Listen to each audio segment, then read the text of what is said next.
जी हाँ, नमस्कार दोस्तों, आप सभी का पुनः इस ऑनलाइन प्लेटफ़ॉर्म में स्वागत है और आप सभी के लिए पुनः फिर से एक बहुत ही महत्वपूर्ण क्लास लेके आ गया हूँ दोस्तों, जिसमें हम महिला पर्यवेक्षक का प्रीवियस क्वेश्चन पेपर हल करने वाले हैं। और ये क्वेश्चन पेपर है दोस्तों 25 मार्च 2017 का, जो कि पहला शिफ्ट में पूछे गए क्वेश्चन हम यहाँ पे देखेंगे। और ये क्वेश्चन है दोस्तों बाल विकास के, और ये हमारा सेकंड क्लास है। फर्स्ट क्लास मैंने अपलोड कर दिया है, जिसमें हम 1 से 20 तक सभी क्वेश्चनों को बहुत ही डिटेल से हल किया है। वो नहीं देखा तो एक बार जरूर देखिएगा। और इस क्लास में भी हम हर एक क्वेश्चन को बहुत ही डिटेल से देखेंगे। और क्वेश्चन ही नहीं बल्कि क्वेश्चन से रिलेटेड जितना भी फैक्ट आपके लिए इंपॉर्टेंट है, जो एग्जाम की दृष्टि से बहुत ही महत्वपूर्ण है, वो सभी फैक्ट और इंपॉर्टेंट पॉइंटों से मैं आपको रूबरू कराने वाला हूँ। सो आप इस क्लास को अच्छा से देखिएगा। सो आपको लेके चलता हूँ दोस्तों पहला क्वेश्चन की ओर। और पहला क्वेश्चन नहीं होगा बल्कि ये आपके लिए 21वां क्वेश्चन होगा, ठीक है। सो क्वेश्चन पूछा गया था दोस्तों आपके पास में, संज्ञानात्मक विकास की शुरुआत किसके द्वारा की गई है। सो क्वेश्चन क्या है दोस्तों, संज्ञानात्मक विकास की शुरुआत किसके द्वारा की गई है। तो आपके पास में ऑप्शन है जीन पियाजे, सिगमंड फ्रायड, सेकंड ऑप्शन है दोस्तों लॉरेंस कोहेलबर्ग, और फोर्थ ऑप्शन है इनमें से कोई नहीं। तो इस क्वेश्चन का राइट आंसर आपको यहाँ पे देना है। अब यहाँ पे बहुत सारे लोग यदि प्रीवियस क्वेश्चन पेपर से इन क्वेश्चनों को मिलाएंगे दोस्तों, तो कहीं ना कहीं ये क्वेश्चन आपको जो है क्वेश्चन अलग देखने को मिलेगा, बल्कि वो क्वेश्चन अलग नहीं होगा, क्वेश्चन वही होगा। लेकिन मैं जो क्वेश्चन यहाँ पे बना के लाया हूँ, क्वेश्चन वही है, लेकिन क्वेश्चन को थोड़ा सा मैंने सरल किया है, ताकि आप क्वेश्चन को समझ पाओ। और यदि आप इन क्वेश्चनों को समझोगे तो कहीं ना कहीं ये एग्जाम में जो जो क्वेश्चन पूछे जाते हैं अलग अलग शब्दों को घुमा फिरा के, उन क्वेश्चनों को आप बहुत ही अच्छा से समझ पाओगे और हल कर पाओगे। इसीलिए क्वेश्चन को मैंने थोड़ा सा सरल किया है, और सरल करने के बाद में क्वेश्चन को बहुत ही अच्छा से एक्सप्लेन किया है दोस्तों। तो यदि हम यहाँ पे देखें दोस्तों संज्ञानात्मक विकास की, जैसे कि हम यहाँ पे देख पा रहे हैं संज्ञानात्मक विकास यानी कि किसने दिया है। सो पहले तो हमें समझना ये होगा कि संज्ञानात्मक विकास क्या है। तो संज्ञानात्मक विकास वह होता है दोस्तों जिसमें बच्चा जो है सोचने, समझने और समस्याओं को सुलझाने और साथ ही साथ किसी एक नई चीज का निर्माण करने की जो क्षमता का जो विकास यदि बच्चे में हो रहा है, तो वो कहलाएगा संज्ञानात्मक विकास, ठीक है। सो इससे आपको यह समझ में आया कि बच्चा यदि किसी चीज के बारे में सोच रहा है या किसी तथ्य के बारे में सोचना स्टार्ट कर दिया उसने, तो हम कह सकते हैं हाँ बच्चे में संज्ञानात्मक विकास हो रहा है। या फिर किसी चीज को समझने के लिए, समझने का विकास, या किसी चीज को समझने में सक्षम है बच्चा, है ना, या किसी समस्या को सुलझाने में सक्षम है, या किसी नई चीज का निर्माण करने में सक्षम है, तो हम कह सकते हैं कि बच्चे में संज्ञानात्मक विकास हो रहा है, ठीक है। तो इससे आपको यह समझ में आया कि बच्चा जो है यहाँ पे जो है बच्चे का जो विकास, या फिर हम कह सकते हैं सोचने की क्षमता या समझने की क्षमता या किसी एक नई चीज का निर्माण करने की क्षमता यदि है बच्चों में, तो वो कहलाएगा संज्ञानात्मक विकास, ठीक है। यानी कि उनमें संज्ञानात्मक विकास हो गया है या हो रहा है, ठीक है। तो और ये आपको याद रखना है दोस्तों, ये किसने दिया था, संज्ञानात्मक विकास का जो सिद्धांत है जीन पियाजे जी ने दिया था। और इन्होंने संज्ञानात्मक विकास के सिद्धांत के आधार पर जो इन्होंने 4 अलग-अलग चरणों में विभाजित किया है, यानी कि 4 अलग-अलग चरणों में दिया है। और वो 4 चरण कौन-कौन से हैं? तो पहला जो चरण है दोस्तों वो है संवेदी मोटर अवस्था। अब यहाँ पे बहुत सारे लोग कंफ्यूज होंगे, क्योंकि जो सीडीपी में जो खासकर जो शब्द मिलते हैं दोस्तों आपको मिले-जुले मिलते हैं, यानी कि अ, आपको कभी-कभी जो है अलग-अलग शब्दों से पूछा जाता है, लेकिन यदि आप वही शब्दों को इंग्लिश में देखोगे तो कहीं न कहीं सेम रहेंगे। यानी कि मैं ये कह सकता हूँ दोस्तों कि जो सीडीपी के जो शब्द है वो अलग-अलग देखने को मिलते हैं। तो इसके लिए सबसे अच्छा यही होगा कि आप इंग्लिश के जो सेंटेंस है या इंग्लिश में जो दिया गया है वो आप एक बार अच्छा से देख लीजिएगा। जैसे आप यहाँ पे देख पा रहे होंगे संवेदी मोटर अवस्था। तो ये संवेदी मोटर अवस्था क्या होता है? तो संवेदी मोटर अवस्था में जो समय होता है वो होता है 0 से 2 वर्ष तक, है ना? कितना? 0 से 2 वर्ष तक। और इस अवस्था में बच्चों में कुछ विशेषताएं हमें देखने को मिलती है। जैसे बच्चा जो है अपने ज्ञान इंद्रियों के माध्यम से सोचता है या गतिविधि करता है या इसके माध्यम से सीखता है।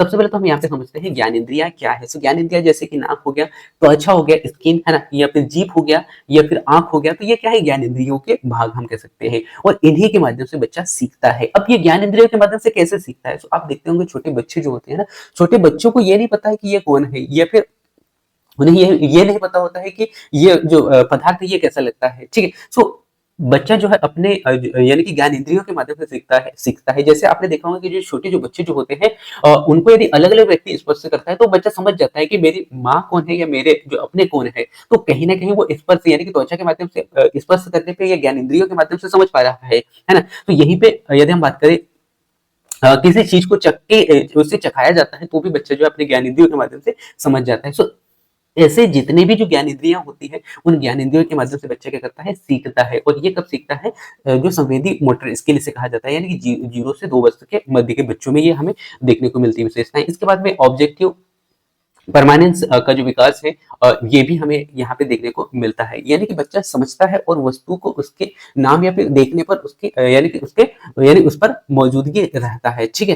तो ये आपको याद रखना है दोस्तों, ठीक है? यानी कि बच्चा समझता है कि वस्तु उसके यानी कि उसके ना देखने पर भी मौजूद रहती है। तो ये ज्ञान कहीं न कहीं बच्चे में अ, समझ में आ जाती है, ठीक है? तो ये आपको याद रखना है दोस्तों। इसके बाद में नेक्स्ट अगला जो स्टेज जो यहाँ पे दिया गया है जीन पियाजे जी के द्वारा, वो है दोस्तों पूर्व संक्रियात्मक अवस्था। अब पूर्व संक्रियात्मक अवस्था क्या है दोस्तों? ये अवस्था जो होता है 2 से 7 वर्ष तक होता है और इसकी खास विशेषता ये है दोस्तों कि इसमें बच्चा जो है कल्पना यानी कि कल्पना का उपयोग करता है, लेकिन तार्किक संगत रूप से नहीं सोच पाता है। कल्पना में हम कह सकते हैं कि बच्चे जो है तार्किक चिंतन के रूप से सोचना स्टार्ट कर देता है, कल्पना करने लगता है। क्योंकि इस अवस्था में क्या होता है दोस्तों, बहुत सारे जो पेरेंट्स होते हैं या फिर जो बच्चे के घर में जो सदस्य है, वो बहुत बार क्या होता है कि बच्चा बच्चे से कुछ चीज को छुपा के रख देते हैं, तो बच्चा सोचने लगता है, कल्पना यानी अपनी कल्पनाशीलता के माध्यम से बच्चा ढूंढ निकालता है। क्योंकि बहुत बार आपने देखा हो कि यदि उनके पेरेंट्स ने चाबी कहीं छुपा दिया या फिर मोबाइल कहीं छुपा दिया, तो बच्चा ढूंढने लगता है ना, अपने सोच या कल्पना के माध्यम से। तो इस प्रकार की जो भावनाएं हैं, इस प्रकार की जो विशेषताएं खासकर बच्चों में यानी कि पूर्व संक्रियात्मक अवस्था में बच्चों में ये देखने को मिलता है, यानी कि 2 से 7 वर्ष में, ठीक है? तो ये आपको यहाँ पे याद रखना है। इसके बाद में अहम केंद्रितता की जो भावना है, ये बच्चों में होती है, ठीक है? यानी कि बच्चा ये समझता है कि दूसरों की यानी कि दूसरों को भावना को समझने में कठिनाइयां महसूस होती है, यानी कि जो भी है वो अच्छा ही है। यानी कि बच्चे को अलग अगर अच्छा लगेगा तो बच्चा उसे ही सही मानता है, क्या गलत है क्या सही है उसका ज्ञान नहीं होता है, ठीक है? यानी कि बच्चे जो चाहते हैं वो ही उनके लिए अच्छा होता है या अच्छा वो मानते हैं, ठीक है? इसे कहा जाता है अहम केंद्रितता, ठीक है? यानी कि मुझे जो अच्छा लगता है वो ही सही है, ठीक है? तो इसे आप आसान शब्दों में समझ सकते हैं। इसके बाद में नेक्स्ट अगला जो है दोस्तों स्टेज, वो है ठोस सक्रियात्मक अवस्था। अब ये ठोस सक्रियात्मक अवस्था क्या है दोस्तों? ये अवस्था जो है 7 से 11 वर्ष की अवस्था में माना जाता है ना? तो ये आपको याद रखना है। और इसमें क्या होगा कि बच्चा तर्क संगत रूप से सोचना स्टार्ट कर देता है, जबकि इससे पहले हमने देखा था पूर्व संख्यात्मक अवस्था, इसमें कल्पना तो कर पा रहा था बच्चा, लेकिन तार्किक रूप से नहीं सोच पा रहा था, ठीक है? लेकिन अब यहाँ पे देखें हम, तो यहाँ पे बच्चा जो है ठोस संख्यात्मक अवस्था में बच्चा यानी कि तार्किक रूप से भी यहाँ पे सोचना स्टार्ट कर देता है, क्योंकि बच्चा यहाँ पे 7 से 11 वर्ष का हो जाता है, ठीक है? और संरक्षण की जो समझ है कहीं न कहीं बच्चे में यानी कि बच्चे में विकास हो जाता है संरक्षण का, और बच्चा समझना स्टार्ट कर देता है, यानी कि समझता है कि आकार बदलने पर मात्रा यानी कि आकार बदलने पर किसी भी मात्रा का यानी कि मात्रा जो है कम ज़्यादा नहीं होता, बल्कि वो समान होता है। यानी कि हम ये कह सकते हैं कि इस अवस्था में जो बच्चे जो होते हैं ना, क्योंकि बहुत बार हम यानी कि प्रैक्टिकल करते हैं, या फिर बहुत बार हम अलग-अलग वस्तु या अलग-अलग ग्लासों में या फिर अलग-अलग वस्तुओं में जो किसी पदार्थ को हम रखते हैं और बच्चों को अलग-अलग दिखाते हैं, तो इस अवस्था में बच्चा समझ जाता है कि वस्तुओं को परिवर्तन करने पर उनके मात्रा में कोई परिवर्तन नहीं आएगा, ठीक है? तो ये तर्क संगत हो गया, या फिर जो हम कह सकते हैं आकार में बदलाव को भी बच्चा समझने स्टार्ट कर देता है। सो वो होता है दोस्तों इसमें ठोस संक्रियात्मक अवस्था में, यानी कि 7 से 11 वर्ष के बच्चों में ये जो है पता हो जाता है, यानी कि इसका ज्ञान हो जाता है। इसके बाद में नेक्स्ट आता है औपचारिक संक्रियात्मक अवस्था। अब ये औपचारिक संक्रियात्मक अवस्था को 11 प्लस हम कह सकते हैं, या फिर 11 से आप 18 भी मान सकते हैं, ठीक है? तो ये अवस्था क्या है दोस्तों? इसमें बच्चा जो है अमूर्त और मूर्त चिंतन करना यहाँ पे स्टार्ट कर देता है। अब मूर्त और अमूर्त बहुत सारे लोग कंफ्यूज होंगे। सो आपको बता दूं दोस्तों, अमूर्त क्या होता है? अमूर्त जो चीज आपको दिख नहीं रही है, लेकिन आप उसके बारे में कल्पना कर रहे हो, जो पहले आपने देखा है लेकिन उसे आप कल्पना के माध्यम से जो है सोच पा रहे हो, है ना? सो कल्पना कर रहे हो तो वो क्या कहलाएगा?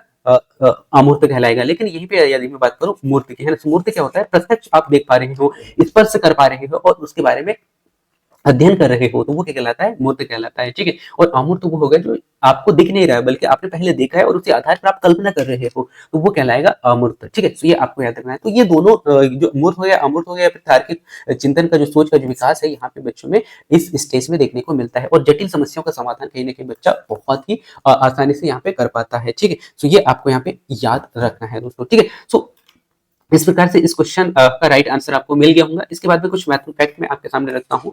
तो जैसे कि आप यहाँ पे देख पा रहे होंगे, जीन पियाजे को संज्ञानात्मक विकास यानी कि संज्ञानात्मक विकास का पिता भी कहा जाता है, यानी कि संज्ञानात्मक का पिता किसे कहा जाता है?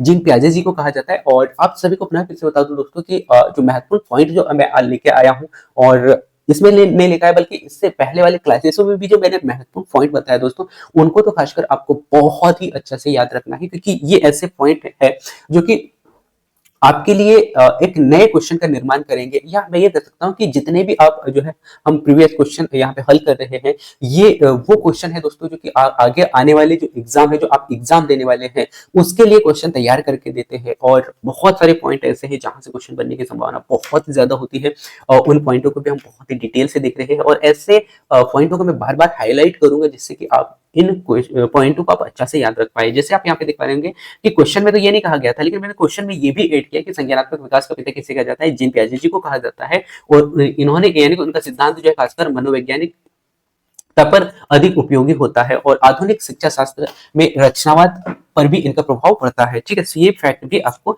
याद रखना है। इस प्रकार से इस क्वेश्चन का राइट आंसर क्या होगा दोस्तों? संज्ञानात्मक विकास का जो सिद्धांत है किसके द्वारा दिया गया, यानी कि इसकी शुरुआत किसके द्वारा किया गया? जीन पियाजे जी के द्वारा किया गया, और इन्होंने 4 अलग-अलग स्टेज बताया है, उनको भी मैंने आपको यहाँ पे बता दिया है। ठीक है, इसके बाद मैं नेक्स्ट अगले क्वेश्चन पे लेके चलता हूँ दोस्तों। नेक्स्ट अगला क्वेश्चन आपके स्क्रीन पे आ चुका है। पल्स पोलियो कार्यक्रम कब शुरू हुआ था? क्वेश्चन क्या है दोस्तों? पल्स पोलियो कार्यक्रम कब शुरू हुआ था? ऑप्शन है आपके पास में 2 अक्टूबर 1999, 10 नवंबर 1980, 3 नवंबर 1998 और 10 अप्रैल 1997। ठीक है, तो इस क्वेश्चन का राइट आंसर देना है। इससे पहले कुछ महत्वपूर्ण फैक्ट हम यहाँ पे देखते हैं। यदि मैं यहाँ पे बात करूँ दोस्तों पल्स पोलियो की, पल्स पोलियो अभियान जो है भारत सरकार द्वारा कब चलाया गया था दोस्तों? ये आपको यहाँ पे याद रखना है कि भारत सरकार द्वारा एक चलाया गया एक राष्ट्रीयकरण यानी कि राष्ट्रीय टीकाकरण कार्यक्रम है। ठीक है, सो ये आपको यहाँ पे याद रखना है। और इसका उद्देश्य क्या है दोस्तों? 5 वर्ष से कम उम्र के जो बच्चे जो है उनको पोलियो वायरस से बचाना इसका मुख्य उद्देश्य था। और WHO के द्वारा निर्देश अनुसार जो है इसे सन 1995 में शुरू किया गया था दोस्तों। किसके द्वारा? WHO के द्वारा, यानी कि वर्ल्ड हेल्थ ऑर्गेनाइजेशन। और ये फुल फॉर्म आपसे पूछा जा चुका है दोस्तों, सो आप एक एक पॉइंट को आपको अच्छा से याद रखना है। ठीक है, सो इसने कब किया था? WHO के द्वारा सन 1995 में इसे शुरू किया गया था, और किसके तहत? पायलट प्रोजेक्ट के रूप में इसे शुरू किया गया था, ये भी आपको याद रखना है। और यहीं पे यदि हम भारत की बात करें दोस्तों, भारत सरकार के द्वारा 2 अक्टूबर सन 1999 में इसे लागू किया गया था। ठीक है, और इसके किसके अंतर्गत किया गया था दोस्तों? ड्रॉप ऑफ लाइफ मुफ्त दी जाती है। ठीक है, तो इसके अंतर्गत ड्रॉप ऑफ लाइफ मुक्त दी जाती है, ये यहाँ पे कहा गया था। ठीक है, तो ये आपको याद रखना है दोस्तों। ठीक है, तो ये कुछ महत्वपूर्ण फैक्ट थे जो कि आपको याद रखना है। इससे रिलेटेड कुछ महत्वपूर्ण पॉइंट मैं पुनः फिर देता हूँ। भारत सरकार ने कब स्टार्ट किया था? भारत सरकार जो है 27 मार्च 2017 को पोलियो मुक्त देश घोषित कर दिया था। अच्छा, हम यहाँ पे बात कर रहे थे स्टार्ट की, है ना? तो स्टार्ट जो है यहाँ पे 2 पॉइंट निकल के सामने आए। पहला तो WHO ने कब किया था? सन 1995 में किया था। ये यदि हम यहाँ पे बात करें भारत सरकार की, तो भारत सरकार ने कब किया था? 2 अक्टूबर सन 1999 में, है ना?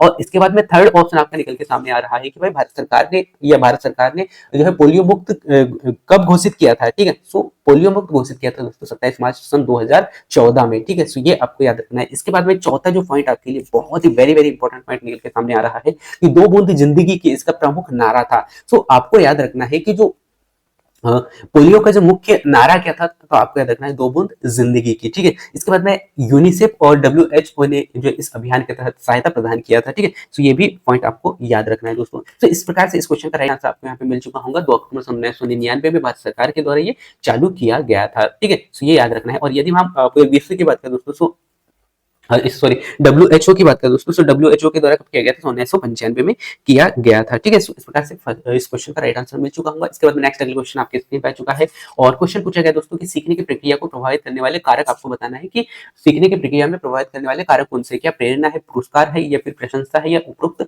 सभी है? इससे पहले कुछ महत्वपूर्ण फैक्ट मैं आपको बताता हूँ, और हम यहाँ पे समझते हैं सीखने की प्रक्रिया। तो सीखने की प्रक्रिया क्या होती है दोस्तों? जिसमें यह एक प्रकार से मनोवैज्ञानिक और पर्यावरणीय कारकों के द्वारा प्रभावित होता है ना? सो पर्यावरणीय मीन्स हम कह सकते हैं साथियों की जो बच्चा जो है जिस माहौल में रह रहा है, जिस समाज में रह रहा है, उसी आधार पर बच्चा सीखता है वो क्या गलत है क्या सही है। वो उस पर्यावरण में जो लोग है, यानी कि उसको जो जैसा वातावरण मिल रहा है, जैसे माहौल मिल रहा है, वो उस पर डिपेंड करता है। ठीक है, तो इस प्रकार से हम कह सकते हैं कि बच्चे की जो सीखने की जो प्रक्रिया में जो है पर्यावरण और जो मनोवैज्ञानिक जो कारण है यही प्रभावित करते हैं, यानी कि कारकों से प्रभावित होता है। कैसे? पहले जो कारक आपको देखने को मिलेगा प्रेरणा, यानी कि बच्चे जो है आंतरिक रूप से और बाह्य रूप से सोचता है। अब आंतरिक रूप से कैसे सोचेगा? जैसे बच्चा जिज्ञासु है किसी चीज को जानने के लिए, और यानी कि जिज्ञासु है तो जानने के लिए आत्मसंतोष की जो भावना है वो भी बच्चे में यहाँ पे देखने को मिलेगी। यानी कि बच्चा जो आंतरिक रूप से यहाँ पे सोचेगा, है ना, और उसे बहुत ही गहराई से अध्ययन करेगा और उसे समझने का प्रयास करेगा। लेकिन यदि हम यहीं पे बाहरी रूप से देखें दोस्तों, तो बाहरी रूप से पुरस्कार हो गया या फिर मान्यता,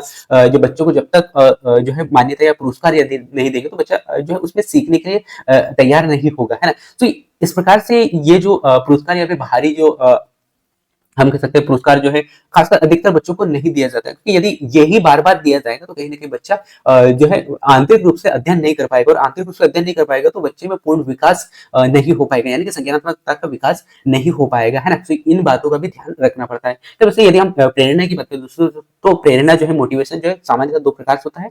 आंतरिक, यानी कि जिसमें बच्चा जो है जिज्ञासा और आत्मसंतोष की भावना होती है, साथ ही साथ किसी भी चीज़ को जानने के लिए बहुत अधिक उत्सुक होता है और बहुत ही अच्छा से जानता है और समझता है, ठीक है? लेकिन यही बाहरी रूप से यदि हम देखें, तो बच्चे को जब तक बाहरी रूप से यदि हम उस बच्चे को अच्छा नहीं कहेंगे या फिर उसे कोई पुरस्कार नहीं देंगे, तब तक बच्चा नहीं कर पाता है, ठीक है? इसके बाद में सेकंड आप देख पा रहे होंगे, पुरस्कार, यानी कि सकारात्मक व्यवहार को प्रोत्साहित करता है ये, है ना? तो कभी-कभी होता है कि जैसे यदि हम पुरस्कार की बात करें दोस्तों, तो कहीं न कहीं सकारात्मकता व्यवहार को तो सही प्रोत्साहित करता है, लेकिन कभी-कभी ये नकारात्मकता भी बच्चों के लिए नकारात्मक हो जाता है, क्योंकि यदि बच्चे को बार-बार ऐसे ही पुरस्कार दिया जाएगा तो बच्चा जो है सकारात्मक रूप से जो है सही अच्छे से अध्ययन नहीं कर पाएगा, है ना? इसके बाद में तीसरा है प्रशंसा। सो आत्मविश्वास को यह बढ़ाता है, क्योंकि बच्चों की जैसे-जैसे आप प्रशंसा करते जाओगे, बच्चा वैसे-वैसे जो है सीखते जाता है, या जो है किसी भी चीज़ को जानने के लिए उत्सुक होगा और उसे अधिक से अधिक सीखेगा, ठीक है? तो ये आपको याद रखना है। तो इस प्रकार से जो है आपको यहाँ पे देखने को मिला सीखने की प्रक्रिया में प्रेरणा भी चाहिए, पुरस्कार भी चाहिए और प्रशंसा भी चाहिए, और तीनों पॉइंटों के बारे में मैंने बहुत ही डिटेल से बताया है यहाँ पे। इसके बाद हम यहाँ पे समझते हैं कुछ महत्वपूर्ण बिंदु। जो थर्नडाइक महोदय ने कहा है दोस्तों, सीखने के नियम को, यानी कि सीखने के नियम का एक प्रमुख कारक है। सो थर्नडाइक महोदय कहते हैं कि जो सीखने की जो प्रक्रिया है, ये सीखने के नियम का एक प्रमुख कारक है, और यही स्किनर महोदय कहते हैं दोस्तों, क्योंकि अलग-अलग मनोवैज्ञानिकों का अलग-अलग मत है। तो वैसे यदि हम यहाँ पे देखें इस पॉइंट या इस क्वेश्चन के पॉइंट के आधार पर, तो 2 मनोवैज्ञानिक आपको यहाँ पे देखने को मिलेंगे, खासकर थर्नडाइक महोदय और स्किनर। स्किनर कहते हैं कि दृष्टिकोण सिद्धांत के अनुसार जो है सकारात्मक सॉरी स्किनर महोदय कहते हैं कि सुदृढ़ीकरण सिद्धांत के अनुसार सकारात्मक सुदृढ़ीकरण से सीखने की प्रक्रिया तेज होती है। सो यहाँ पे तेज होने की प्रक्रिया यहाँ पे इन्होंने बताया है सुदृढ़ीकरण को, ठीक है? तो ये भी आपको यहाँ पे याद रखना है। सो इस प्रकार से इस क्वेश्चन का राइट आंसर आपके पास में आ चुका है दोस्तों, क्या उपरोक्त सभी, ठीक है? इसके बाद में नेक्स्ट अगला क्वेश्चन आपके स्क्रीन पे आ चुका है। विशेष बच्चों को आपको बताना है, विशेष बच्चों के लिए शिक्षा आपको बताना है कि विशेष बच्चों के लिए यानी कि विशेष शिक्षा जो है किन बच्चों के लिए होता है, यानी कि सामान्य बच्चों के लिए, असाधारण बच्चों के लिए, स्कूल जाने वाले बच्चों के लिए, फिर इनमें से कोई नहीं है। सबसे पहले तो हम समझते हैं, क्योंकि हम यही भी कंफ्यूज हो गए, विशेष बच्चे क्या है, ठीक है? तो पहले हम समझते हैं विशेष बच्चे क्या होते हैं दोस्तों। विशेष बच्चे भी बच्चे होते हैं दोस्तों, जो जिनको अधिक या कम मानसिक, शारीरिक, सामाजिक या भावनात्मक रूप से सहायता की जरूरत होती है। तो उनको जो है सहायता कहाँ से दिया जाता है? विद्यालय या फिर अन्य शिक्षकों के माध्यम से उन्हें हेल्प किया जाता है, ठीक है? यानी उनको सहायता प्रदान किया जाता है। सो उन्हें कहा जाता है विशेषकर बच्चे। इसको मैं पुनः फिर से रिपीट करता हूँ, क्या कि विशेषकर बच्चे वे बच्चे होते हैं दोस्तों, जो कि सामान्य रूप से कमजोर वर्ग हम कह सकते हैं, जो कमजोर या मंदबुद्धि वाले जो बच्चे होते हैं, उनको जो है अन्य व्यक्ति की सहायता होती है सीखने के लिए, जैसे शारीरिक रूप से जो है हम कह सकते हैं हो, या फिर मानसिक रूप से हो, या फिर सामाजिक रूप से हो, यानी कि उनको सही माहौल नहीं मिल पा रहा है, उसके आधार पर जो बच्चों को जो बच्चों ने जो सीखा है नेगेटिव तौर पे या फिर हम कह सकते हैं पॉजिटिव तौर पे, तो उसको यानी कि उसको बच्चे को सहायता, सही मार्गदर्शन के लिए भी जो है टीचर या फिर विद्यालय की आवश्यकता होती है, और साथ ही साथ भावनात्मक रूप से बच्चे को सहायता जो है विद्यालय और शिक्षकों के द्वारा दिया जाता है। सो ऐसे यानी कि ऐसे कमजोर वर्ग या हम कह सकते हैं कि जो शारीरिक, मानसिक और सामाजिक रूप से किसी और व्यक्ति की सहायता चाहिए बच्चों को, तो वो कहलाएंगे विशेषकर, यानी कि विशेषता वाले बच्चे, ठीक, विशेष बच्चे, ठीक है? यानी कि विशेषता वाले बच्चे हम कह सकते हैं। अब इसके प्रकार कौन-कौन से दोस्तों? इसके प्रकार से पहला बौद्धिक, यानी कि बौद्धिक रूप से अक्षम, है ना? बौद्धिक रूप से अक्षम क्या होंगे दोस्तों? बौद्धिक रूप से अक्षम वे बच्चे होंगे जो मंदबुद्धि वाले बच्चे कहलाते हैं, ठीक है? अब इससे पहले वाले क्लास में मैंने जो बुद्धि का पूरा चैप्टर आपको बहुत ही डिटेल से बताया है, जिसमें कि मैंने आईक्यू लेवल कैसे निकालते हैं और किसका कितना आईक्यू लेवल होता है, क्योंकि वो भी कभी-कभी पूछ लिया जाता है, आईक्यू लेवल किसने दिया था, बुद्धि का सिद्धांत कौन-कौन से हैं, इन सब के बारे में मैंने बहुत ही डिटेल से आपको इस चैनल में बताया है। वो नहीं देखा तो एक बार जरूर देखिएगा। फिर यदि हम इस क्वेश्चन में देखें दोस्तों, तो पहले तो आप कह देते हैं बौद्धिक रूप से जो अक्षम जो बच्चे होते हैं वो कहलाते हैं मंद बुद्धि वाले बच्चे। इसके बाद में शारीरिक रूप से विकलांग जो बच्चे हैं, तो शारीरिक रूप से यदि हम देखें तो कहीं ना कहीं बच्चे में दृष्टि है या फिर श्रवण बाधित, यानी कि बच्चों में देखने में समस्या हो रही है, या फिर सुनने में समस्या हो रही है तो वो बच्चे कहलाएंगे विकलांग वाले बच्चे। ठीक है, इसके बाद में भावनात्मक रूप से जो अस्थिर वाले जो बच्चे जो होते हैं दोस्तों, वो होते हैं व्यवहार संबंधित समस्या उनमें होता है।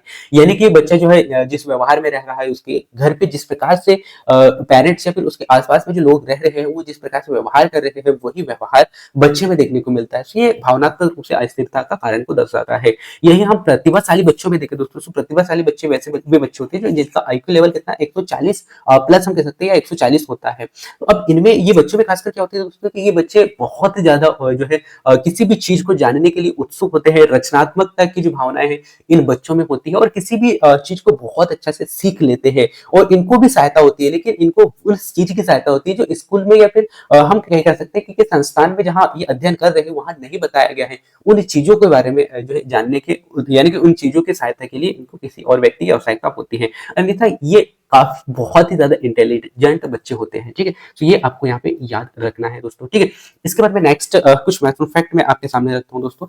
क्या कि समावेशी शिक्षा नीति के तहत जो है इन बच्चों के लिए, यानी कि जो कमजोर वर्ग के जो बच्चे जो है, इनको सामान्य स्कूलों के लिए भी अवसर यहाँ पे प्रदान किया जाता है। कौन से बच्चे? जो सामाजिक, शारीरिक और भावनात्मक रूप से कमजोर जो बच्चे हैं, यानी कि सामाजिक, शारीरिक या भावनात्मक रूप से जिन बच्चों को सहायता चाहिए दोस्तों की, उनको यानी कि उनके लिए भी यह जो है समावेशी शिक्षा नीति के तहत जो है सामान्य स्कूलों में इनको अवसर प्रदान किया जाता है। और राष्ट्रीय बाल अधिकार जो है संरक्षण आयोग के द्वारा इनकी शिक्षा को बढ़ोतरी यहाँ पे दी जाती है, यानी कि बढ़ावा दिया जाता है। ठीक है, तो ये भी आपको यहाँ पे याद रखना है दोस्तों। इसके बाद में नेक्स्ट अगला क्वेश्चन आपके स्क्रीन पे आ चुका है। क्वेश्चन क्या है कि दृष्टिहीन बच्चों की शिक्षा के लिए विशेष तकनीक कौन सी है, ये आपको यहाँ पे बताना है। इससे पहले वाले क्वेश्चन का राइट आंसर मैंने बता दिया क्या? नहीं। सो इस क्वेश्चन का राइट आंसर पहले तो आप यहाँ पे देख लीजिएगा, जो कि विशेषकर जो बच्चे जो होते हैं ये कैसे होते हैं। सो आपने देखा दोस्तों, विशेषकर जो बच्चे जो होते हैं खासकर कैसे होते हैं, असाधारण बच्चे होते हैं। ठीक है, असाधारण बच्चे होते हैं जिनमें शारीरिक, मानसिक और या फिर हम कह सकते हैं सामाजिक या भावनात्मक रूप से किसी और की आवश्यकता होती है। ठीक है, इसके बाद में नेक्स्ट अगला क्वेश्चन हम यहाँ पे देख रहे थे, 5वां क्वेश्चन नंबर। ठीक है,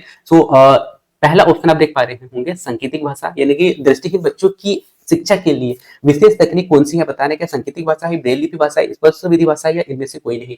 यदि आपने जो है दृष्टिहीन बच्चों के बारे में, या फिर मैं ये कह सकता हूँ बाल विकास को आपने अच्छा से समझा होगा, अच्छा से पढ़ा होगा, तो कहीं ना कहीं आप इस क्वेश्चन का राइट आंसर बहुत ही इजीली दे पाओगे। क्योंकि सीटीपी एक ऐसा सब्जेक्ट है दोस्तों जिसमें कि हम चीजों को रट नहीं सकते, बल्कि हम समझ सकते हैं, या फिर हम समझ अपने आप से सकते हैं, या फिर हम जो है अदर बच्चों को देख के समझ सकते हैं, या वातावरण में जो टॉपिक से रिलेटेड फैक्ट हमें देखने को मिलते हैं वहां से देख के भी हम समझ सकते हैं और उनका आंसर दे सकते हैं।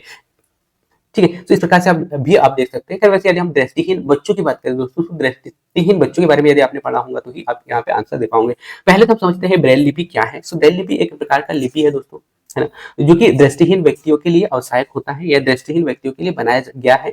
और ये किसके द्वारा बनाया गया है, ये मैंने बहुत ही वेरी इंपॉर्टेंट पॉइंट लाया दोस्तों, जो कि किसके द्वारा बनाया गया है, लुइस ब्रेल के द्वारा, यानी कि जो है इसे लुई ब्रेल के द्वारा सन 1924 में से बनाया गया था फर्स्ट बार। ठीक है, सो किसके द्वारा बनाया गया, सो लुइस ब्रेल के द्वारा बनाया गया, ये आपको याद रखना है। और इसमें कितने 6 डॉट्स होते हैं, यानी कि 6 बिंदु होते हैं दोस्तों, जो कि संयोजित होते हैं, जिससे जो दृष्टिहीन जो बच्चे जो होते हैं इन्हें स्पर्श करके पढ़ना सीखते हैं। और दृष्टिहीन बच्चों के लिए एक बहुत ही प्रभावशाली तकनीक माना जाता है। ठीक है, तो ये आपको याद रखना है दोस्तों। अब यहाँ पे बहुत सारे लोगों को पता भी होगा कि जो ब्रेल लिपि दिवस कब मनाया जाता है, तो आपको याद रखना है दोस्तों, ब्रेल लिपि दिवस कब मनाया जाता है, 4 जनवरी को मनाया जाता है। यानी कि संयुक्त राष्ट्र संघ के द्वारा 4 जनवरी को विश्व ब्रेल लिपि दिवस के रूप में मनाने की घोषणा यहाँ पे की थी। ठीक है, और ब्रेल लिपि में अच्छा, ब्रेल लिपि के लिए एक बहुत ही वेरी वेरी इंपॉर्टेंट पॉइंट निकल के सामने आ रहा है। ब्रेल लिपि को डॉट मैट्रिक सिस्टम भी कहा जाता है। क्या कहा जाता है दोस्तों, डॉट मैट्रिक सिस्टम भी कहा जाता है। और आप सभी को पुनः फिर से वही बात दोहराऊंगा जो कि हर क्वेश्चन में आपको बताता हूँ, क्या कि महत्वपूर्ण पॉइंट में ऐसे पॉइंट में आपके लिए लेके आया हूं दोस्तों, जो कि बहुत ही वेरी वेरी इंपॉर्टेंट है, और ये आगे आने वाले क्वेश्चनों के लिए आपके लिए नए क्वेश्चन एक प्रकार से तैयार हो रहे हैं। सो महत्वपूर्ण पॉइंटों को आपको विशेष तौर पे ध्यान देना है। इसके बाद में नेक्स्ट आप देख पा रहे होंगे स्पर्श संवेदना, यानी कि जो है ब्रेल लिपि के माध्यम से बच्चे जो है जो दृष्टिहीन बाधित बच्चे जो है स्पर्श करके सीखता है। ठीक है, सो ये आपको यहाँ पे याद रखना है। सो इस प्रकार से इस क्वेश्चन का राइट आंसर आपको यहाँ पे मिल चुका होगा, ब्रेल लिपि दिवस। ठीक है, इसके बाद में नेक्स्ट अगला क्वेश्चन की ओर बढ़ते हैं।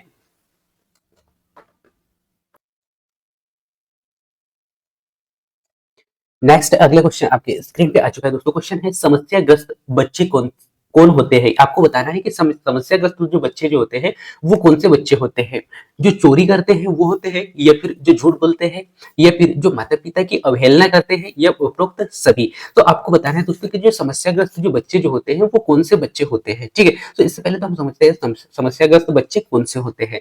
तो समस्याग्रस्त बच्चे वे बच्चे होते हैं दोस्तों जो सामाजिक, मानसिक और भावनात्मक रूप से अस्थिर व्यवहार को प्रदर्शित करते हैं। यानी कि बच्चे इसमें क्या होगा कि बच्चे झूठ बोलते हैं, या फिर चोरी करते हैं, या फिर तोड़-फोड़ करते हैं। इस प्रकार की जो भावनाएँ बच्चों में देखने को मिलती है, वो असामान्य ग्रस्त व्यवहार के अंतर्गत आते हैं वे बच्चे, ठीक है? तो आपको याद रखना है कि समस्याग्रस्त बच्चे वे बच्चे होते हैं जो कि सामाजिक, मानसिक एवं भावनात्मक रूप से अस्थिर व्यवहार को प्रदर्शित करते हैं, और इनके लक्षण आपको देखने को मिलेगा असामाजिक व्यवहार, यानी कि उन्हें सही व्यवहार, या सही हम कह सकते हैं कि सही मार्गदर्शन नहीं मिल रहा है, तो कहीं न कहीं बच्चे चोरी करेगा, या झूठ बोलना स्टार्ट कर देता है, या फिर जो है तोड़-फोड़ करना स्टार्ट कर देता है। तो कहीं न कहीं असामाजिक व्यवहार्यता का कारण ये यहाँ पे देखने को मिलता है, और इसी आधार पर जो बच्चा व्यवहार करना स्टार्ट करता है। इसके बाद में अवज्ञा, यानी कि कई बार जो बच्चे जो होते हैं माता-पिता की जो अवहेलना, या फिर बच्चों या फिर शिक्षक जो है बताता है, या उसके जो शिक्षकों या फिर माता-पिता के द्वारा जो किए जाने वाले जो नियमों का पालन है, उनको नहीं कर पाते हैं।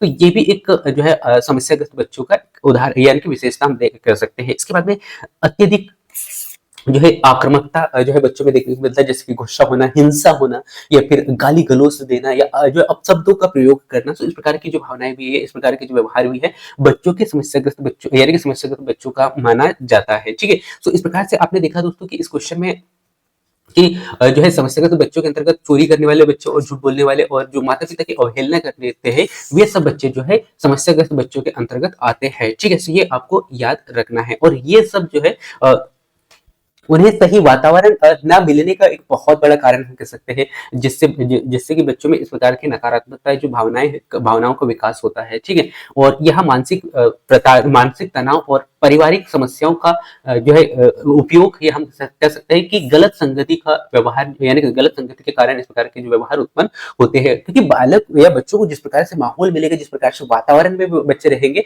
उसी का अनुकरण करते या वैसे ही सीखते हैं, और वही व्यवहार जो बच्चे करते हैं, वो चाहे पॉजिटिव हो या नेगेटिव हो, ठीक है? सो ये आपको याद रखना है, यानी कि मानसिक तनाव हो सकता है, या फिर जो है पारिवारिक समस्याओं का जो प्रभाव है, पारिवारिक समस्याओं के कारण जो बच्चा इस प्रकार के जो है शब्दों का प्रयोग करता है, या इस प्रकार से व्यवहार को अपनाता है, ठीक है? इसके बाद में इन बच्चों के लिए जो है परामर्श और साथ ही साथ विशेष शिक्षा की आवश्यकता होती है, जिससे कि बच्चा जो है इन गलत व्यवहारों को सुधार सकता है, ठीक है? सो इस प्रकार से इस क्वेश्चन का राइट आंसर आपको यहाँ पे मिला दोस्तों, क्या? उपरोक्त सभी, ठीक है? इसके बाद में नेक्स्ट अगला क्वेश्चन आपके स्क्रीन पे आ चुका है दोस्तों। क्वेश्चन है कि पूर्व विद्यालय शिक्षा का संस्थापक कौन है? क्वेश्चन क्या है दोस्तों? पूर्व विद्यालय शिक्षा का संस्थापक कौन है? सो आपके पास में ऑप्शन है दोस्तों, मदर टेरेसा, मैकलिन बहनें, इसके बाद महात्मा गांधी, और बेंडू यानी कि बेंटारू। आपको बताना है, यानी कि इनमें से कौन सा राइट आंसर है। सो इन चार ऑप्शनों में से बताना है। सबसे पहले तो हम समझते हैं पूर्व विद्यालय शिक्षा क्या है, और इसके संस्थापक कौन है। सो आप सभी को बता दूं दोस्तों कि जो पूर्व विद्यालय के जो संस्थापक है दोस्तों, वो है मार्गरेट मैकलिन, और साथ ही साथ जो है रेचेल मैकलिन। इन दोनों ने सबसे पहले जो है पूर्व विद्यालय की स्थापना, यानी पूर्व विद्यालय का अवधारणा इन्होंने रखा था, और ये अवधारणा रखा था दोस्तों सन 1914 में, जो कि कहाँ पे? इंग्लैंड में। और इन्होंने नर्सरी विद्यालय खोला था, ठीक है? तो ये आपको याद रखना है कि जो पूर्व विद्यालय की जो अवधारणा है, सबसे पहले जो है मार्गरेट मैकाले महोदय ने रखा था, और साथ ही साथ जो है रेचल मैकलिन महोदय थे, यानी कि ये दो व्यक्ति थे, और इन्होंने दोनों ने इसकी अवधारणा रखी थी, और इन्होंने सन 1914 ईस्वी में इंग्लैंड में पहला नर्सरी स्कूल खोला था दोस्तों। और इनका उद्देश्य था कि जो प्रारंभिक जो बच्चे जो होते हैं ना, प्रारंभिक शिक्षा हम कह सकते हैं, या फिर प्रारंभिक शिक्षा के साथ साथ में स्वस्थ और स्वच्छता को बढ़ावा दिया जा सके, इसके लिए ये जो है पूर्व विद्यालय की स्थापना या पूर्व विद्यालय का अवधारणा यहाँ पे रखा गया था, ठीक है? तो ये याद रखना है। इसके बाद में सेकंड पॉइंट बहुत ही वेरी वेरी इंपॉर्टेंट पॉइंट है कि जो है इसकी स्थापना किसके द्वारा किया गया था। सो जो है आपने देखा कि मार्गरेट मैकलिन या फिर जो है रेचल मैकलिन के द्वारा किया गया था, और ये कब किया गया था? सन 1914 में किया गया था। और इन्होंने कहाँ किया था? इंग्लैंड में। और कौन सा स्कूल खोला था? पहला जो है नर्सरी स्कूल खोला गया था, ठीक है? इस प्रकार से आपको इस क्वेश्चन का राइट आंसर मिल चुका होगा। इसके बाद में नेक्स्ट और बहुत ही वेरी वेरी इंपॉर्टेंट पॉइंट आपके लिए आ चुका है, जो कि भारत में पूर्व विद्यालय शिक्षा की जो नींव है सबसे पहले महात्मा गांधी जी और रविंद्रनाथ टैगोर जी के द्वारा रखी गई थी। ठीक है, तो ये आपको यहाँ पे याद रखना है। और वर्तमान में जो अभी हाल ही में जो पूर्व विद्यालय जो है वो आंगनवाड़ी का केंद्र माना जाता है और भारत सरकार में इसे अभी आंगनवाड़ी के रूप में देखा जाता है, यानी कि आंगनवाड़ी का मुख्य केंद्र माना जाता है। ठीक है, सो ये आपको याद रखना है। सो यहाँ से दो इंपॉर्टेंट पॉइंट निकल के सामने आए साथियों। पहला तो बहुत ही वेरी वेरी इंपॉर्टेंट पॉइंट है कि आपसे पूछा जा सकता है कि भारत में पूर्व विद्यालय शिक्षा की नींव सबसे पहले किसके द्वारा रखी गई थी? सो महात्मा गांधी जी और टैगोर जी के द्वारा रखी गई थी। ठीक है, इसके बाद में पूर्व आंगनवाड़ी, यानी कि आंगनवाड़ी को भी हाल ही में, या हम कह सकते हैं पूर्व विद्यालय को अभी हाल ही में किसके अंतर्गत रखा गया है? तो ठीक है, तो आपको याद रखना है आंगनवाड़ी केंद्र के अंतर्गत इसे रखा गया है। ठीक है, तो इस प्रकार से इस क्वेश्चन का राइट आंसर आपको यहाँ पे देखने को मिला होगा कि जो पूर्व विद्यालय की जो स्थापना है किसके द्वारा किया गया? जो है मैकमिलन के द्वारा किया गया। ठीक है, तो ये आपको याद रखना है दोस्तों। ठीक है, तो इस प्रकार से इस क्वेश्चन का राइट आंसर और पूरे फैक्ट आपको यहाँ पे देखने को मिले। इसके बाद में नेक्स्ट अगला क्वेश्चन आपके स्क्रीन पे आ चुका है। क्वेश्चन पूछा गया दोस्तों आपसे, नवजात शिशु की उम्र कितनी होती है?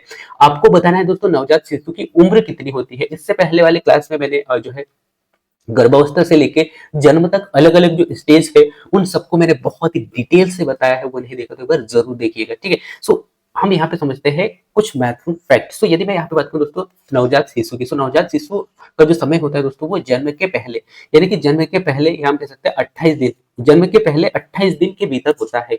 वैसे यदि हम देखें तो नवजात शिशु का जो समय होता है, या नवजात शिशु का जो समय होता है वो होता है दोस्तों जन्म से 28 दिन के पहले का जो समय होता है उसे कहा जाता है नवजात शिशु। ठीक है, लेकिन नए अध्याय, यानी कि ऐसे अध्याय है जो कि जिनके माध्यम से जो अलग अलग मनोवैज्ञानिकों ने यहाँ पे मत रखा है और जिसके आधार पर जो यहाँ पे पहले 10, यानी कि पहले का जो 10 दिन होता है वो कहलाता है नवजात शिशु का जो समय काल। ठीक है, यानी कि नवजात शिशु, यानी नवजात शिशु का उम्र ऐसे माना जाता है। ठीक है, और संवेदनशील समय भी इसे माना जाता है। और इस प्रकार जो है इस समय क्या होगा, शारीरिक विकास या फिर प्रतिरोधक क्षमता जो है, यदि इस समय शारीरिक विकास और प्रतिरोधक क्षमता कमजोर होती है तो कहीं ना कहीं बच्चों में, ये बच्चे और माँ दोनों के लिए काफी हानिकारक होता है। ठीक है, तो इस प्रकार से आपको यहाँ पे समझ में आया होगा कि जो नवजात जो बच्चे जो होते हैं वो उनका जो समय काल होता है पहले जो 28 से, यानी कि पहले, यानी कि जन्म से पहले, या हम कह सकते हैं जन्म के पहले 28 दिन के भीतर का जो समय होता है वो कहलाता है नवजात शिशु का जन्म। ठीक है, लेकिन बहुत कुछ अध्यायों में जो ये कहा गया है पहले 10 दिन का। सो और ईएसबी ने जो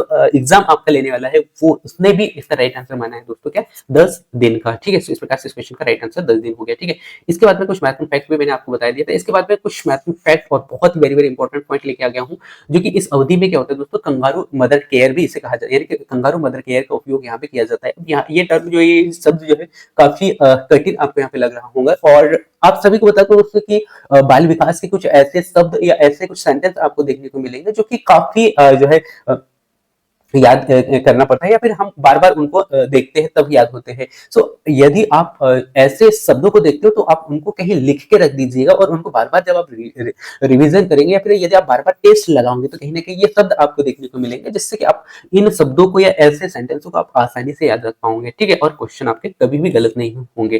तो रिविजन और टेस्ट लगाना बहुत ही जरूरी है, इस बात का आपको ध्यान रखना है। और नवजात शिशु की देखभाल की यदि मैं आपको बात करूं दोस्तों, तो इसमें नवजात शिशु को जो है स्तनपान, टीकाकरण और स्वच्छता के लिए सबसे महत्वपूर्ण ध्यान रखना चाहिए। ठीक है, तो ये आपको याद रखना है। तो इस प्रकार से इस क्वेश्चन का राइट आंसर आपके पास में आ चुका होगा 10 दिन। ठीक है, इसके बाद में नेक्स्ट अगला क्वेश्चन आपके स्क्रीन पे आ चुका है। अब यहाँ पे बताना है चेतना केंद्र नामक विशेष शिक्षा संस्थान कहाँ है।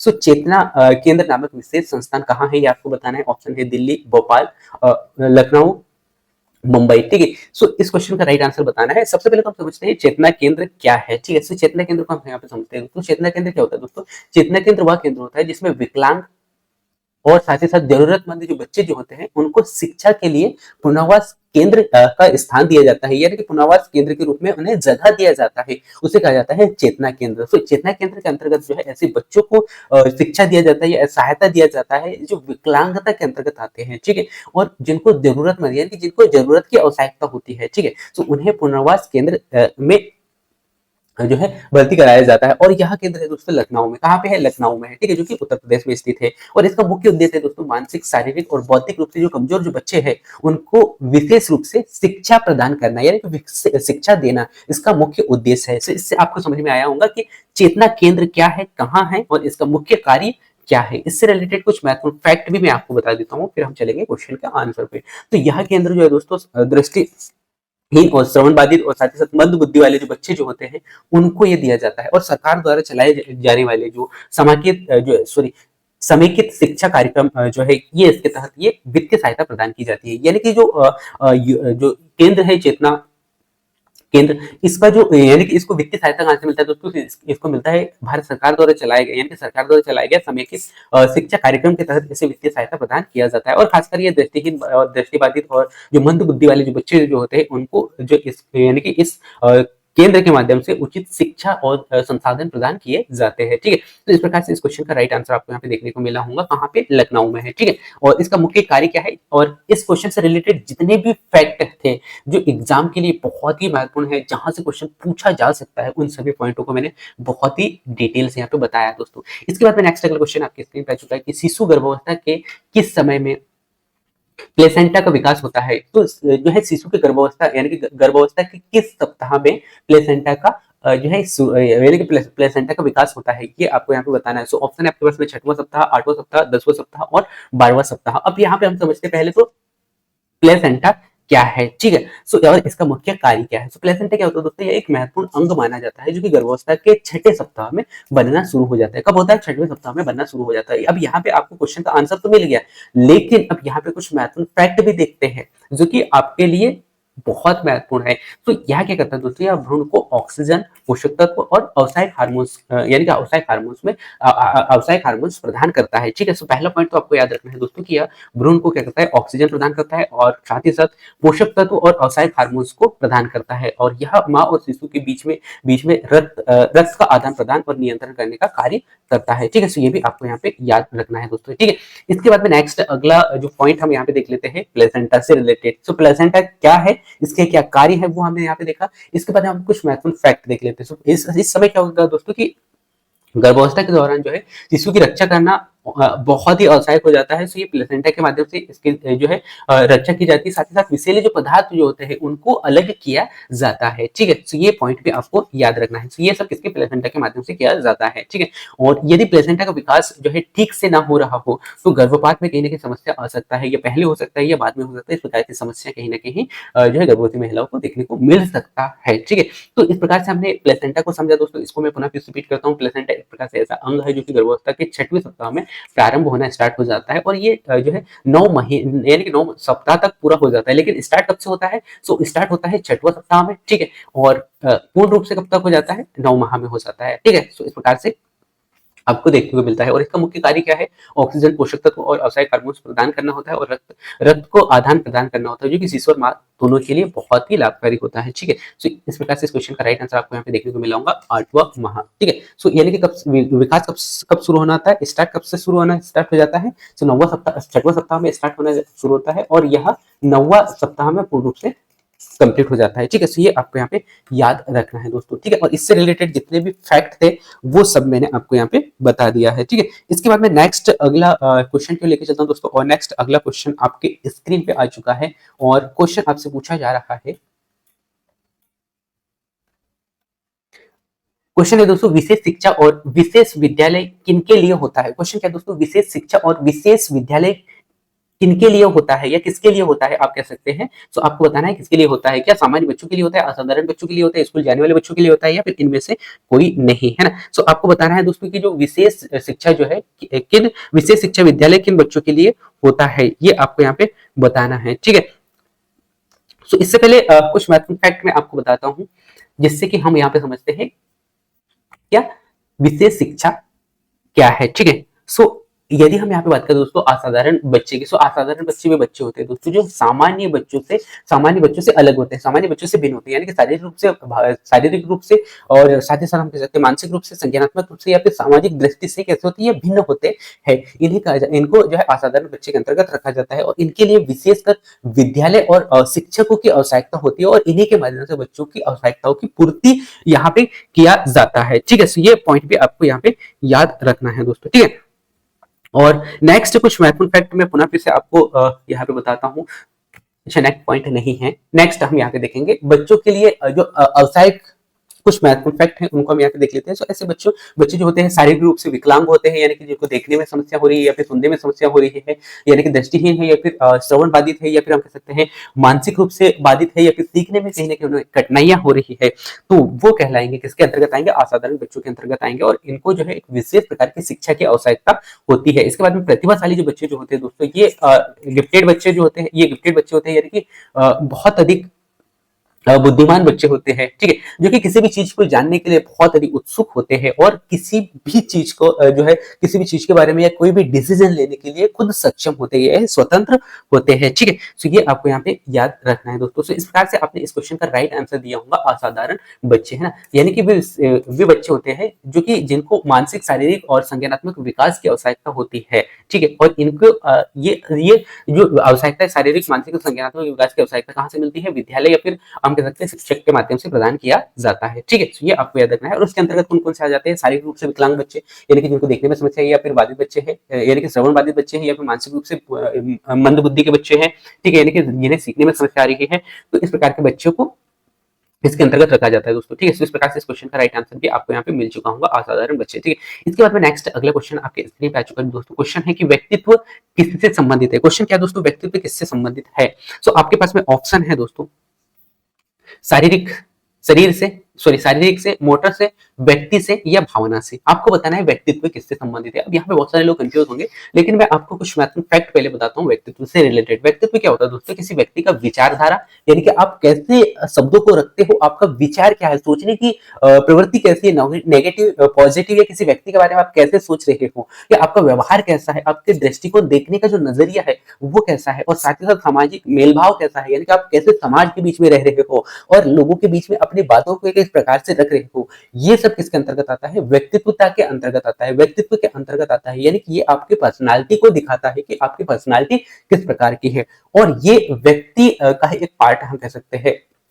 तो यह जो है शब्द से ही बना हुआ होता है, जिसका अर्थ क्या होता है, व्यक्तित्व का बाहरी या आंतरिक आवरण, यानी कि व्यक्ति में जो है विचार, यानी कि विचारधारा या व्यवहार या दृष्टिकोण या सामाजिक मेलजोल जो है कहीं ना कहीं वो देखने को मिलता है, व्यक्तित्व का बाहरी और आंतरिक आवरण के रूप में देखने को मिलता है, ठीक है। तो इस प्रकार से हम कह सकते हैं कि इस क्वेश्चन का राइट आंसर व्यक्ति होगा। लेकिन इससे रिलेटेड कुछ महत्वपूर्ण फैक्ट मैं आपको बताता हूँ व्यक्तित्व के प्रकार। तो आपको देखने को मिलेगा पहले आंतरिक, यानी कि अंतर्मुखी प्रकार, ठीक है। तो अंतर्मुखी में क्या होगा कि इसमें क्या होगा, जो कोई व्यक्ति शांत और कोमल भाव से जो है बोलता है, या फिर शांत बोलता है, या कम बोलता है हम कह सकते हैं, या शांत रहता है, तो वो कैसा है, अंतर्मुखी है। ये यहीं पे हम बाहरी मुखी की बात करें तो इसमें मिलनसार होता है और ज्यादा बातें करने वाला होता है, तो उसे कहेंगे बाहर मुखी, यानी कि बाहरी रूप से बहुत ज्यादा बोलता है, ठीक है, तो उसे कहेंगे बाहरी मुखी। इसके बाद में मिश्रित होते हैं, कभी जो अमूर्त होते हैं, सॉरी कभी अंतमुख होते हैं और कभी बाह्यमुख होते हैं, या हम कह सकते हैं कि कभी पॉजिटिव हो जाते हैं, कभी नेगेटिव की ओर जाते हैं, यानी कि दोनों ओर कभी इधर कभी उधर होते रहते हैं, उन्हें कहा जाता है मिश्रित, ठीक है।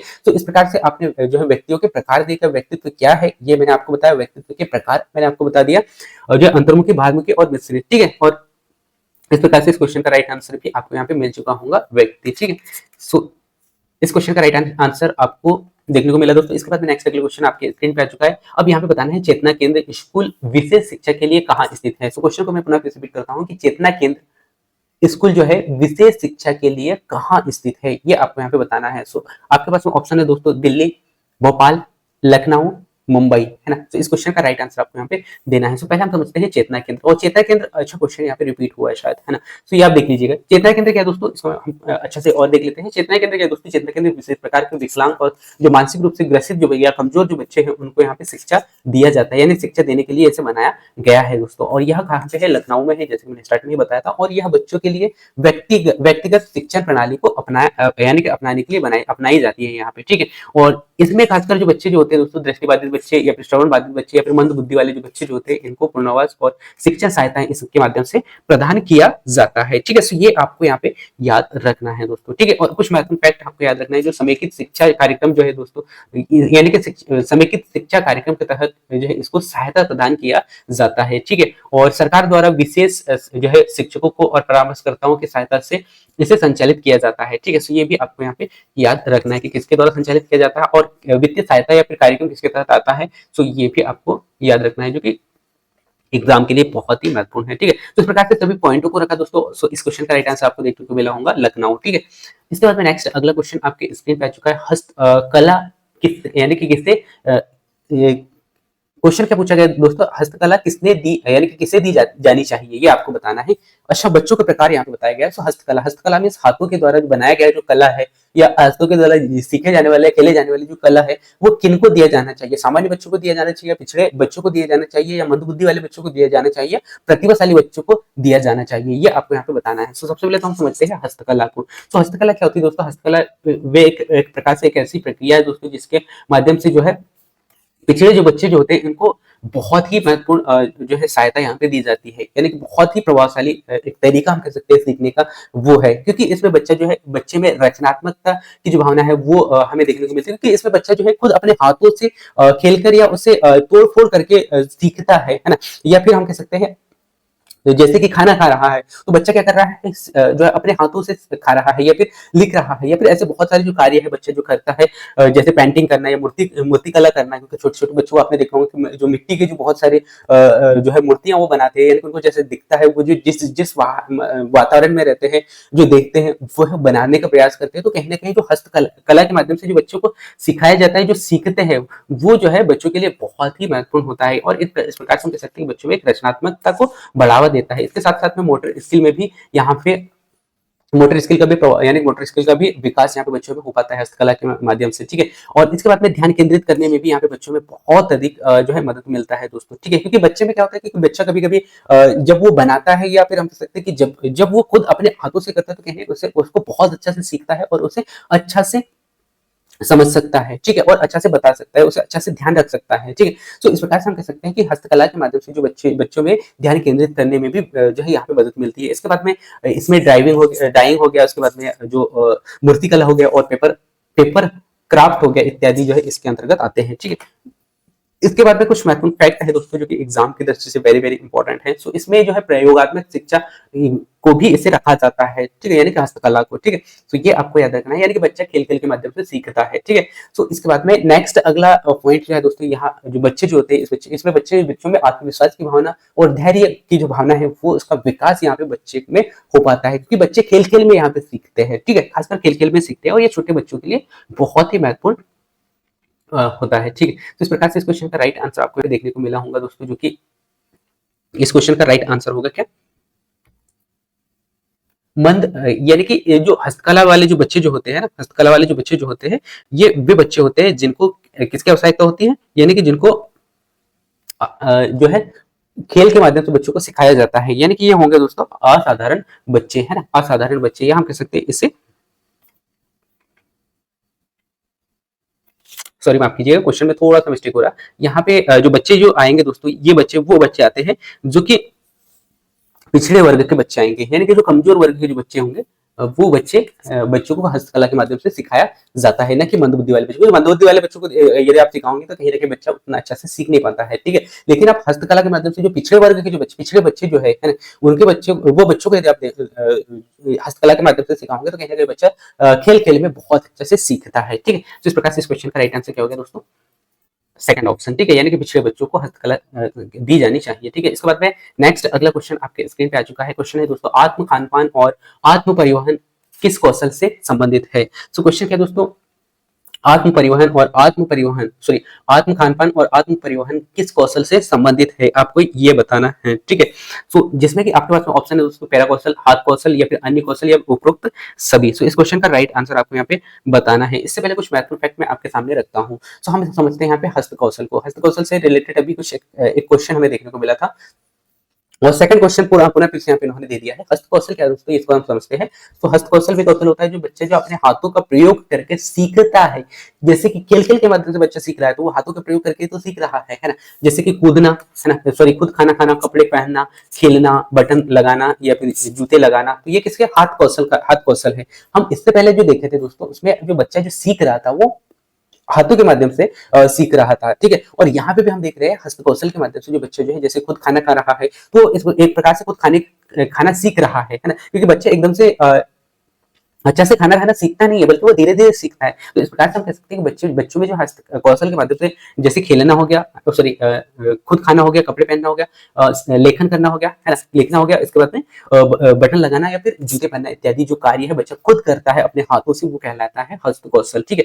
तो ये आपको यहाँ पे याद रखना है। और इसमें क्या होता है दोस्तों, हस्त कौशल में जो है सूक्ष्म मोटर कौशल का भी विकास जो है इस वर्ग के अंतर्गत यानी कि इस स्टेज में बच्चों में देखने को मिलता है। और यह बच्चों में स्वतंत्र और आत्मनिर्भरता को बढ़ाने के लिए आवश्यक होता है, ठीक है? यानी कि हम कह सकते हैं हस्त कौशल का जो विकास जो है, हस्त कौशल विकास जो है बच्चों में आत्मविश्वास यानी कि स्वतंत्र और आत्मनिर्भर बनाने में मदद करता है। यानी कि हम ये कह सकते हैं कि यदि उसके पेरेंट्स वहां पे उपस्थित नहीं है या फिर पेरेंट्स कुछ कर रहे हैं, तो बच्चा खुद अपने आप से जो है कपड़े पहन सकता है या फिर खाना खा सकता है या फिर अपना तैयारी करके स्कूल जा सकता है। इस प्रकार से वो खुद स्वतंत्र होता है और आत्मनिर्भरता को बढ़ावा मिलता है, ठीक है? तो ये आपको याद रखना है। सो इस प्रकार से इस क्वेश्चन का राइट आंसर आप यहाँ पे दे पाओगे, जो कि हाथ कौशल इस क्वेश्चन का राइट आंसर होगा, ठीक है? इसके बाद में नेक्स्ट अगला क्वेश्चन आपके स्क्रीन पे आ चुका है और क्वेश्चन पूछा गया दोस्तों आपका प्रारंभिक बचपन में कैसा से बच्चा जो है कैसे सीखता है, आपको ये बताना है। अनुकरण के माध्यम से, अंतर्दृष्टि के माध्यम से, दशा अनुकूलन के माध्यम से और प्रेरणा के माध्यम से। अब बहुत सारे लोग कंफ्यूज होंगे और जिसने बाल विकास को पढ़ रखा है वो खासकर अनुकरण को टिक लगा के आगे जाएगा, लेकिन आपको पहले तो प्रारंभिक बचपन में जो बच्चे जो सीखते हैं वो आपको यहाँ पे देखना है। सो इसमें क्या होता है दोस्तों, बच्चे जो है अनुभव और निरीक्षण के माध्यम से सीखता है। यानी कि बच्चा जैसे जैसे बढ़ता है, जैसे जैसे लोगों के संपर्क में आता है या जैसे जैसे जो जितने भी सदस्य उनके बीच में रहते हैं और उनके द्वारा सीखता है, यानी कि उनके द्वारा सुनता है और उन्हीं अनुभव के माध्यम से या कुछ करने की कोशिश करता है, जो गलतियां करता है उन अनुभव के माध्यम से निरीक्षण करता है और फिर सीखता है, ठीक है? और यह जो है अंतर्दृष्टि अंतर्दृष्टि का अर्थ यानी कि अंतर्दृष्टि का अर्थ है, ठीक है? सीखने क्या कहता है, अंतर्दृष्टि का यानी कि अर्थ कहलाता है, जिसमें समस्याओं को समझकर और अचानक उनका हल ढूंढने लगता है, ठीक है? यानी कि बच्चे में क्या होता है दोस्तों कि जब बच्चा बार बार गलती करता है और गलती करने के बाद में कोई एक ऐसा मौका आता है जब बच्चा जो है उस गलती को सही कर लेता है, तो बच्चा जो है अब वहां पे बच्चे को क्या मिला, एक सही हल मिल गया है ना? तो उसे ही कहा जाता है अंतर्दृष्टि, ठीक है? यानी कि बच्चा को हल मिलने के बाद में वो खुश हो जाता है और इसी प्रकार से अगले बार भी कोई कोई उसी प्रकार का यदि कोई कार्य कर रहा है तो कहीं ना कहीं बच्चा उतना गलती नहीं कर पाएगा, बल्कि वो बहुत ही सटीकता से वहां पे जो है उसको उस समस्या को समाधान कर पाता है, ठीक है? तो ये आपको याद रखना है। इसके बाद में इसको जो है दोस्तों वोल्फगैंग कोहलर ने जो है इसे अहम अनुभव कहा है, ठीक है? तो ये अलग अलग मनोवैज्ञानिकों ने अलग अलग मत रखा है, वैसे इसको भी याद रख लेना, जो कि काफी इंपॉर्टेंट पॉइंट है, जो कि वोल्फगैंग जो है कोहलर ने इसे क्या कहा है, अहम कहा है ना? अहम अनुभव कहा है, ठीक है? यानी अनुभव के माध्यम से बच्चे सीखते हैं। और अतिरिक्त कुछ महत्वपूर्ण पॉइंट भी मैंने आपके लिए लाया दोस्तों, जो कि इसमें क्या होगा, इस विधि में सीखने में कम प्रयास किया जाता है, कम और अधिक स्थायी ज्ञान की आवश्यकता होती है, ठीक है? यानी कि क्या होगा, अधिक प्रयास करने लगता है, यानी कि अधिक प्रयास की आवश्यकता होती है, साथ ही साथ स्थायी ज्ञान की आवश्यकता होती है, यानी कि अधिक स्थायी ज्ञान की आवश्यकता होती है। साथ ही साथ अनुकरण भी यहाँ पे अनुकरण भी जो है प्रारंभिक बच्चों का एक हिस्सा माना जाता है, लेकिन यदि हम क्वेश्चन के आधार पर देखें तो कहीं ना कहीं इस क्वेश्चन का राइट आंसर जो आपको देखने को मिलेगा, बच्चों में ज्यादा जो प्राथमिकता जो हमें देखने को मिलता है वो देखने को मिलता है दोस्तों अंतर्दृष्टि से, ठीक है? तो इस प्रकार से इस क्वेश्चन का राइट आंसर क्या होगा दोस्तों, अंतर्दृष्टि, ठीक है?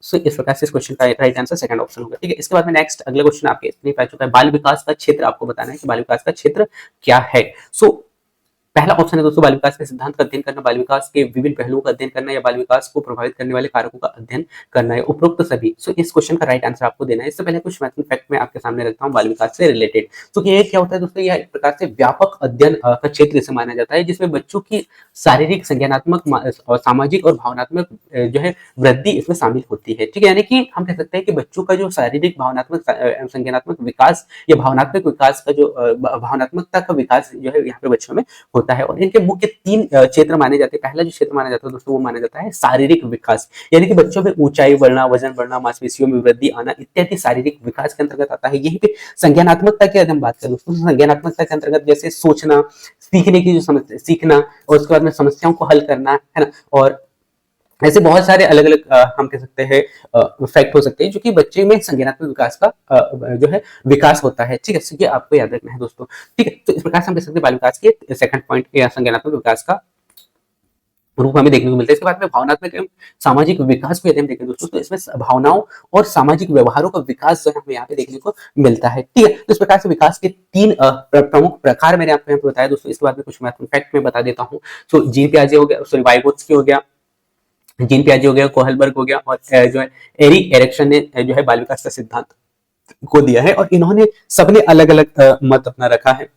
फिर वो एक अलग पार्ट है, उसको हम नेक्स्ट अगली क्लास में देख लेंगे, ठीक है। और इन सबके जो सिद्धांत है दोस्तों, इनको आपको तो पढ़ के ही जाना है और इस चैनल में मैं ये सभी मनोवैज्ञानिकों के सिद्धांत और मैं अभी कुछ दिनों के बाद में इसके क्लासेस बना के अपलोड करने वाला हूँ, वो आप देख लीजिएगा, जिससे कि आपको जीन पियाजे, वाइगोत्स्की, कोहलबर्ग एवं एरिक्सन जैसे बहुत सारे जो मनोवैज्ञानिक हुए बाल विकास के, उनसे यदि क्वेश्चन पूछा जाता है तो आपके क्वेश्चन गलत नहीं होंगे। इसके बाद में पर्यावरण और अनुवांशिक जो है, ये दोनों बाल विकास के सिद्धांत को प्रभावित करते हैं। तो आप सभी को बता दूं दोस्तों कि बच्चों में खासकर यदि हम परिवर्तन या फिर बाल विकास को जो या बालकों को जो बालक के विकास में जो प्रभावित करता है वो करता है अनुवांशिकता को। अनुवांशिक सॉरी अनुवांशिक नहीं कह सकते हम, पर्यावरण, यानी कि बच्चे जिस वातावरण में रह रहा है वो ही सीखने लगता है। लेकिन हम अनुवांशिकता को देखें तो अनुवांशिकता में क्या होता है कि जो माता पिता में जिस प्रकार के जो गुण होते हैं वही गुण कुछ परसेंट हम देखते हैं बच्चों में भी देखने को मिलता है, यानी कि माता पिता से बच्चों में जो ट्रांसफर होते हैं वो कहलाते हैं अनुवांशिकता के आधार पर। तो ये दोनों जो है उतने ही, या हम कह सकते हैं दोनों दोनों का तुलना यदि हम करें तो दोनों का तुलना नहीं कर पाएंगे, क्योंकि अभी तक ऐसा जो है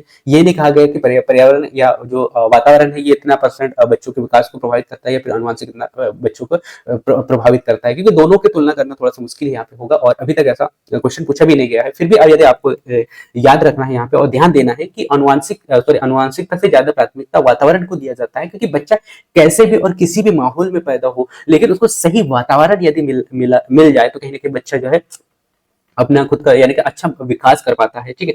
तो ये आपको यहाँ पे याद रखना है दोस्तों। तो इस प्रकार से इस क्वेश्चन का राइट आंसर आपको यहाँ पे देखने को मिला होगा, जो कि राइट आंसर होगा दोस्तों क्या, उपरोक्त सभी, यानी कि बाल विकास के सिद्धांतों का भी अध्ययन किया जाता है इसके अंतर्गत और विकास में विभिन्न पहलुओं का भी अध्ययन किया जाता है और प्रभावित करने वाले कारकों को भी अध्ययन किया जाता है। इस प्रकार से उपरोक्त सभी होगा, ठीक है। तो ये पूरे फैक्ट मैंने आपके सामने रखा, ठीक है। शारीरिक विकास, संज्ञानात्मक विकास और भावनात्मक विकास, ठीक है।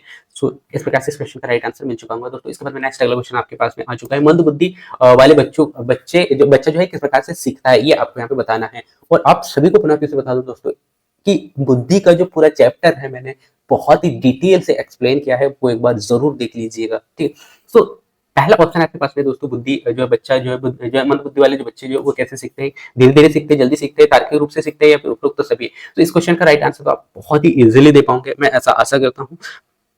फिर भी हम यहाँ पे समझ लेते हैं मंदबुद्धि वाले बच्चों का क्या विशेषता है। क्योंकि ये वे बच्चे होते हैं दोस्तों जो कि सीखने की गति इनका सामान्य बच्चों से कैसा होता है, तुलना में कैसा होता है, कम होता है, ठीक है। जैसे यानी कि इसमें क्या होगा कि बच्चे ऐसे ये वे ऐसे बच्चे होते हैं जो सीखने में मदद करने के लिए यानी कि बच्चों को सीखने में मदद करने के लिए विशेष शिक्षण तकनीकी की आवश्यकता होती है, यानी कि इन्हें विशेष सहायता प्रदान किया जाता है, तब ये बच्चे अच्छा से सीख पाते हैं, ठीक है। यानी कि हम कह सकते हैं इनको दृश्य सामग्री दिया जा सकता है, साथ ही साथ जो है रिपोर्टेशन और साथ ही साथ बार बार अभ्यास इनको करवाया जाता है और व्यक्तिगत मार्गदर्शन इनको दिया जाता है और खासकर इन बच्चों पे ध्यान दिया जाता है। इसी माध्यम से जो है इन बच्चों का जो है शिक्षा के रूप में इनका विकास किया जाता है, ठीक है। तो इस प्रकार से आपने देखा दोस्तों कि जो मंद बुद्धि वाले जो बच्चे जो होते हैं वो कैसे सीखते हैं, धीरे धीरे सीखते हैं, ठीक है। तो ये आपको यहाँ पे याद रखना है, ठीक है।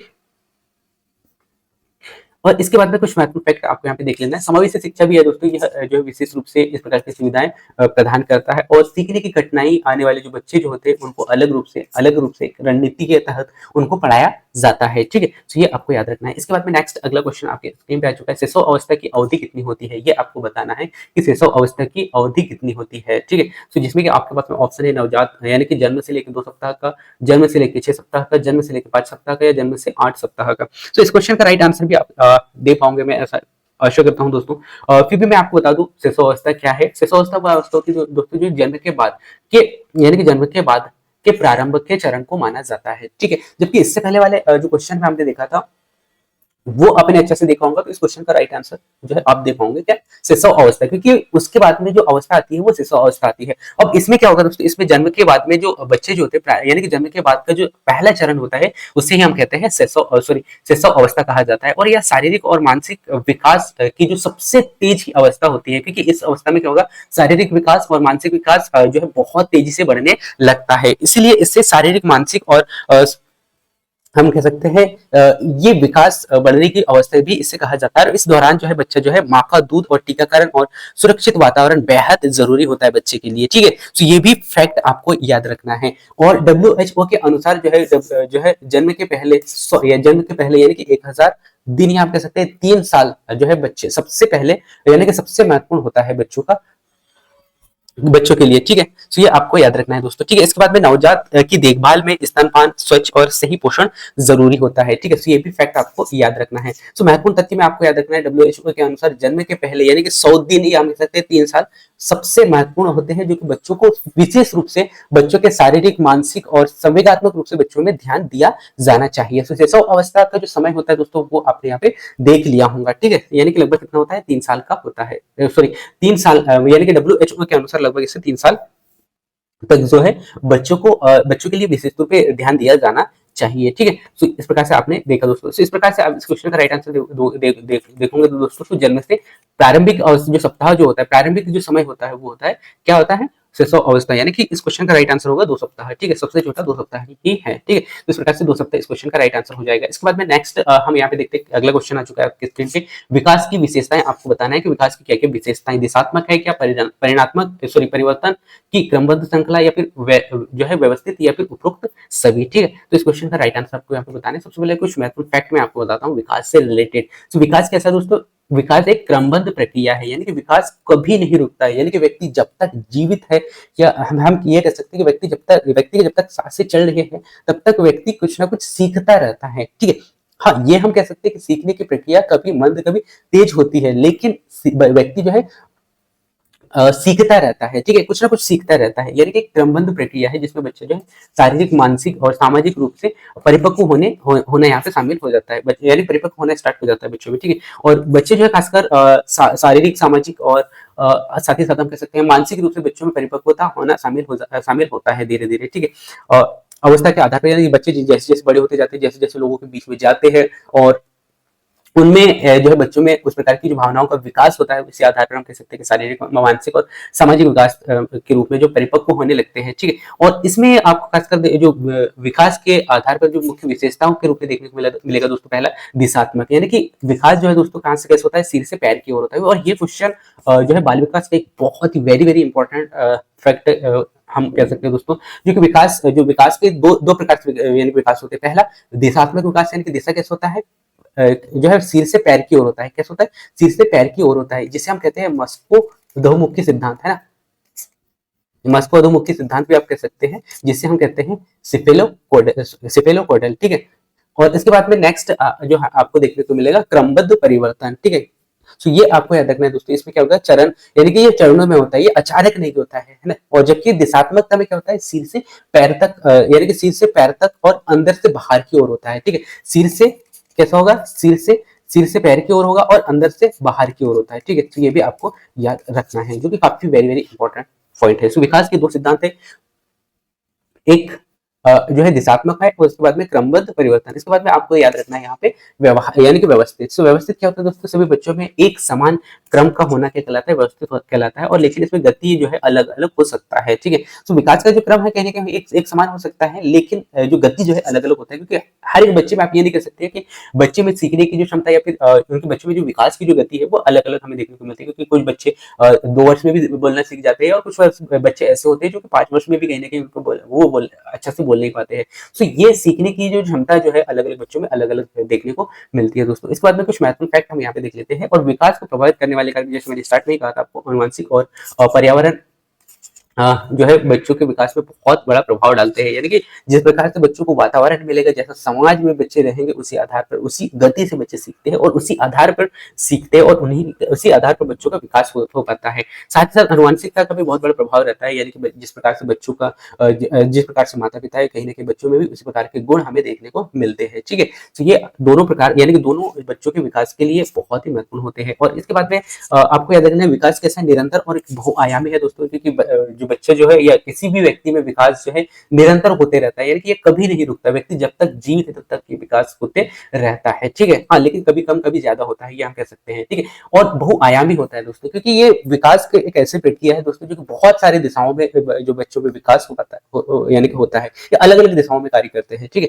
सो इस प्रकार से हम कह सकते हैं बहुत सारे बहुदिशाई विकास, बहुत दिशात्मक विकास जो है बच्चों में देखने को मिलता है, ठीक है। सो इस प्रकार से इस क्वेश्चन का राइट आंसर आप यहाँ पे दे पाओगे दोस्तों, जो कि विकास की जो विशेषता है, दिशात्मक भी है, परिवर्तन की क्रम श्रृंखला भी है, और व्यवस्थित भी है, ठीक है। तो इस प्रकार से इस क्वेश्चन का राइट आंसर जो आप यहाँ पे दे पाओगे, जो कि उपरोक्त सभी आएंगे, ठीक है। व्यवस्थित भी है और परिवर्तन और क्रमबद्ध भी है और दिशात्मक भी है। ठीक है, इसके बाद में नेक्स्ट अगला क्वेश्चन आपके स्क्रीन पे आ चुका है। वो क्वेश्चन है दोस्तों WCRA कार्यक्रम आपको बताना है कि WCRA कार्यक्रम विशेष बच्चों और महिलाओं के लिए राष्ट्रीय स्तर पर लागू है या नहीं है। ये आपको बताना है कि लागू है या नहीं है, सही है, गलत है, या आंशिक रूप से सही है या फिर आंशिक रूप से गलत है। ये आपको यहाँ पे इस क्वेश्चन का राइट आंसर बताना है। सो इससे पहले हम समझते हैं दोस्तों DWCRA को क्या होता है दोस्तों। ये डेवलपमेंट ऑफ जो है women and children in rural area. ठीक है, सो ये क्या है दोस्तों, एक प्रकार से जो है सरकारी योजना है दोस्तों, जो कि ग्रामीण महिलाओं और विशेषकर जो खासकर जो बच्चे जो होते हैं ना, जरूरत वाले जो बच्चे जो होते हैं उनके लिए ये बनाई गई थी। ठीक है, सो ये क्या है, एक प्रकार से योजना है। ठीक है, और इसका उद्देश्य है दोस्तों आर्थिक और सामाजिक रूप से जो कमजोर वर्ग के महिलाओं और जो बच्चे जो है या फिर महिलाएं जो है स्वरोजगार है उनको शिक्षा के अवसर प्रदान करना इसका मुख्य उद्देश्य है। ठीक है, तो ये आपको याद रखना है, यानी कि आर्थिक, शारीरिक और कमजोर वर्ग के महिलाओं को स्वरोजगार और शिक्षा के लिए अवसर प्रदान किया जाता है। और इसके कुछ महत्वपूर्ण तथ्य भी है दोस्तों जो कि आपको याद रखना है, महत्वपूर्ण बिंदु फैक्ट है, जो कि इसके तहत क्या होगा दोस्तों, इसमें यानी कि स्वयं सहायता समूह के द्वारा जो है प्रणाली में जोड़ा जाता है और इसमें सहायता प्रदान किया जाता है। और यह गरीब उन्मूलन और महिला सशक्तिकरण से संबंधित एक योजना हम कह सकते हैं। ठीक है, तो इस प्रकार से जो है WDR के बारे में बताया दोस्तों, आपने ये देखा दोस्तों कि एक प्रकार से क्या है, एक प्रकार से ये कार्यक्रम है। ठीक है, यानी कि क्या है, ये एक प्रकार से कार्यक्रम है। ये क्या होगा दोस्तों, इस क्वेश्चन का राइट आंसर सही होगा क्योंकि एक प्रकार से कार्यक्रम है। ठीक है, और ये पूरे फैक्ट मैंने आपके सामने रखा। ठीक है, इसके बाद में नेक्स्ट अगला क्वेश्चन आपके स्क्रीन पे आ चुका है। क्वेश्चन पूछा गया दोस्तों, नवजात शिशु में लगभग कितनी हड्डियां होती है। अब आपको बताना है दोस्तों, अब आ चुका है साइंस का बहुत जबरदस्त क्वेश्चन, नवजात शिशु में लगभग कितनी हड्डियां होती है, ये आपको यहाँ पे बताना है दोस्तों। ठीक है, तो बहुत सारे लोगों को पता भी होगा कि नवजात जो बच्चे जो होते हैं उनमें कितनी हड्डियां होती है, वो आप देख लीजिएगा। इसके बाद में इससे पहले मैं कुछ महत्वपूर्ण फैक्ट मैं आपके सामने रखता हूँ। नवजात शिशु में बच्चों में जो सामान्यतः जो हड्डी होती है दोस्तों, वो होती है 270 हड्डियां होती है। जो जैसे जैसे बच्चा बड़ा होते जाता है और कुछ जो हड्डियां होती है आपस में जोड़ती जाती है, जिससे वयस्कों तक जो हड्डियां जो होती है दोस्तों, सॉरी, जुड़ जाती है, जिससे वयस्कों तक हड्डियां कितनी हो जाती है, वयस्क होने तक जो हड्डियां होती है 206 तक घट जाती है। ठीक है, वैसे यदि हम देखें शिशु अवस्था में बच्चों में जो हड्डियां होती है 270 होती है। ठीक है, और शिशु की हड्डियां अधिक लचीली होती हैं। ठीक है, यानी कि बहुत लचीली होती है क्योंकि इनमें जो है क्या पाया जाता है, कार्टिलेज अधिक मात्रा में होता है, यानी कि अधिक कार्टिलेज होता है। ठीक है, तो ये आपको याद रखना है दोस्तों। और अब यहाँ पे सेकंड क्वेश्चन पूछा जा सकता है कि शिशुओं की जो हड्डियां बहुत जो है लचीली होती है, क्यों, तो इसमें पाया जाता है कार्टिलेज। ठीक है, तो हर एक पॉइंट जो है आपके लिए क्वेश्चन बन के आ सकता है, इसलिए आपको एक एक पॉइंट को आपको बहुत ही अच्छा से समझना है दोस्तों। इसके बाद में नेक्स्ट जो हम यहाँ पे देखते हैं महत्वपूर्ण बिंदु है, महत्वपूर्ण फैक्ट। सो महत्वपूर्ण फैक्ट में आपको देखने को मिलेगा जो सबसे छोटे जो छोटी छोटी हड्डियां जो है ना दोस्तों, सबसे छोटी हड्डी की यदि हम बात करें तो कौन सा है, कान का, किसे कहा जाता है, स्टेपस हड्डी कहा जाता है। अब हड्डी से रिलेटेड कुछ महत्वपूर्ण फैक्ट मैंने आपके सामने रखा है। सबसे छोटी हड्डी कान की होती है जो कि स्टेपस कहा जाता है। सबसे लंबी हड्डी कौन सी होती है, फीमर होती है, जो कि जांघ की हड्डी कहा जाता है। ठीक है, दो क्वेश्चन आपसे आपके यहाँ पे देखने को मिले। इसके बाद में जो पहला जो पॉइंट मैंने आपको बताया था, यानी कि बच्चों की हड्डियां जो कैसी होती है, लचीली होती है, क्यों, कारण जो इसमें कार्टेज की जो मात्रा है अधिक पाई जाती है। ठीक है, तो ये आपको याद रखना है दोस्तों। इस प्रकार से इस क्वेश्चन का राइट आंसर आप यहाँ पे दे पाओगे क्या, कि जो नवजात जो बच्चे जो होते हैं इनमें जो हड्डियां होती है, सॉरी माफ कीजिएगा, नवजात जो बच्चे होते हैं इनमें कितनी होती है, 270 हड्डियां होती है। ठीक है, कितनी होती है, 270 हड्डियां होती है। ठीक है, इसके बाद में नेक्स्ट अगला क्वेश्चन आपके स्क्रीन पे आ चुका है दोस्तों, जो कि मोटर विकास, यानी कि मोटर विकास से संबंधित कौन सा कौशल है, ये आपको बताना है। सो ग्रोथ मोटर स्किल और जो मोटर स्किल के जो प्रकार है वो अगर आपने देखा होगा तो इस क्वेश्चन का राइट आंसर आप बता दोगे, है ना। तो सबसे पहले हम देखते हैं मोटर स्किल की कुछ महत्वपूर्ण फैक्ट। इससे पहले ऑप्शन बता दूं मैं आपको, मोटर विकास या फिर शारीरिक विकास या फिर सामाजिक विकास या फिर भावनात्मक विकास। तो कुछ महत्वपूर्ण फैक्ट हम पहले देखते हैं। मोटर स्किल क्या होता है या मोटर विकास क्या होता है दोस्तों। ये क्या है दोस्तों, बच्चों की जो शारीरिक गतिविधियों का नियंत्रण करने के लिए जो है इसमें क्षमताओं को दर्शाया जाता है। इसमें क्या होता है दोस्तों, बच्चों की शारीरिक गतिविधियां में जैसे चलना हो गया, है ना, दौड़ना हो गया, तो इनका नियंत्रण करने के लिए इसमें क्षमताओं को दर्शाया जाता है। यह दो प्रकार से होता है। पहला होता है दोस्तों जो है सकल मोटर स्किल, या हम कह सकते हैं ग्रोथ मोटर स्किल, और एक होता है जो है फाइन मोटर स्किल, जो कि स्टार्ट में ही मैं आपको बता रहा था। ठीक है, सो ग्रोथ मोटर स्किल में क्या होता है दोस्तों, इसमें मसल्स का अधिक, बच्चा क्या करेगा, इसमें मसल्स का अधिक उपयोग करेगा, है ना, इसमें क्या करेगा, मसल्स का अधिक उपयोग करेगा। ठीक है, कैसा करेगा, अधिक उपयोग करेगा। जैसे बच्चा दौड़ रहा है ना, तो बच्चे में क्या हो रहा है, मसल्स का अधिक उपयोग कर रहा है, कूद रहा है या चढ़ रहा है ना, चढ़ना है ना, तो ये कैसा है, एक प्रकार से हम कह सकते हैं कि मसल्स का अधिक उपयोग कर रहा है, ठीक है। इसके बाद में सूक्ष्म मोटर स्किल, जिसे कहा जाता है फाइन मोटर स्किल। अब इसमें क्या होगा, मसल्स का जो है बच्चा जो है कम उपयोग करेगा। जैसे कि पेन को पकड़ रहा है, जैसे आप पेन को पकड़ रहे हो तो इसमें आपका मसल्स का ज्यादा उपयोग नहीं करना पड़ रहा है, लेकिन यदि आप दौड़ रहे हो, कूद रहे हो, तो कहीं ना कहीं मसल्स का अधिक उपयोग हो रहा है यहाँ पे, है ना। तो इसमें जो है खेलना, पेंसिल पकड़ना, और उसके बाद में छोटे छोटे सामान को उठाना, है ना, या फिर खाना खाना, इस प्रकार से बहुत सारे जो कार्य होते हैं वो जो है फाइन मोटर स्किल के अंतर्गत आता है। खासकर यहाँ पे ग्रोथ मोटर स्किल यदि आपको है, तो ग्रोथ से आपको याद रखना है इसमें अधिक मसल्स का उपयोग होता है। फाइन मतलब इसमें याद रखना है आपको कि कम मसल्स का उपयोग किया जाता है, ठीक है।